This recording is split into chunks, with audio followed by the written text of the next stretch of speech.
Asa fit ce qui est bien et droit aux yeux de l'Éternel, son Dieu. Il fit disparaître les autels de l'étranger et les hauts lieux. Il brisa les statues et abattit les idoles.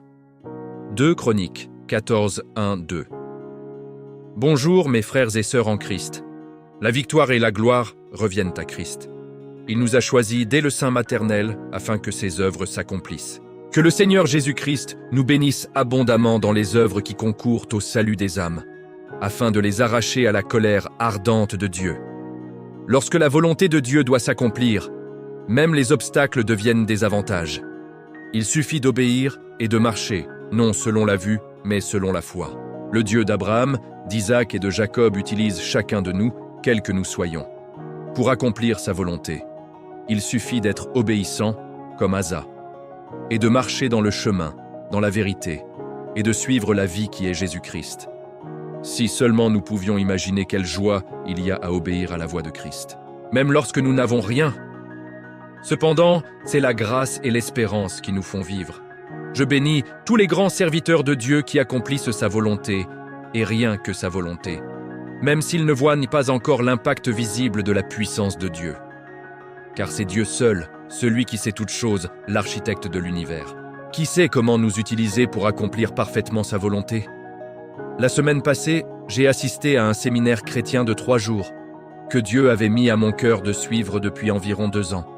À cette époque, j'étais encore étudiant. Dieu a permis l'organisation de ce séminaire en Île-de-France, et j'ai obéi sans hésiter.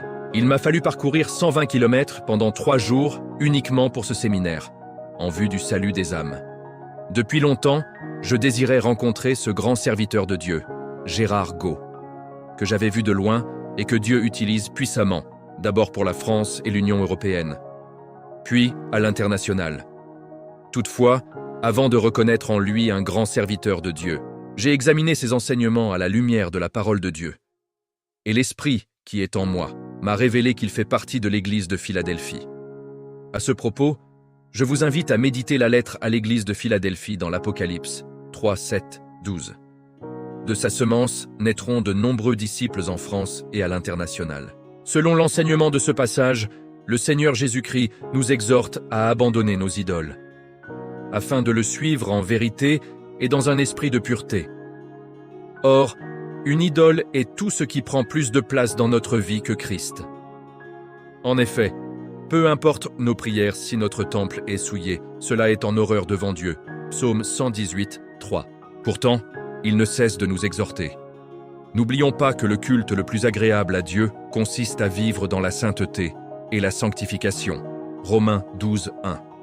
De même, peu importe les multiples prières, si nous ne prenons pas conscience de notre état de pécheur et de notre abandon devant Dieu, il sera alors difficile pour lui d'agir avec puissance. Autrement, cela reviendrait à provoquer l'ennemi, Éphésiens 6, 12, et même à le renforcer davantage, Matthieu 12, 44, 45.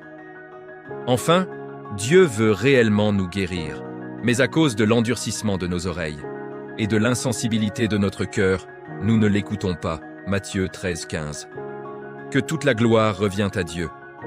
Que personne ne méprise ta jeunesse, mais sois un modèle pour les fidèles, en parole, en conduite, en charité, en foi, en pureté. Veille sur toi-même et sur ton enseignement. Persévère dans ces choses, car, en agissant ainsi, tu te sauveras toi-même, et tu sauveras ceux qui t'écoutent.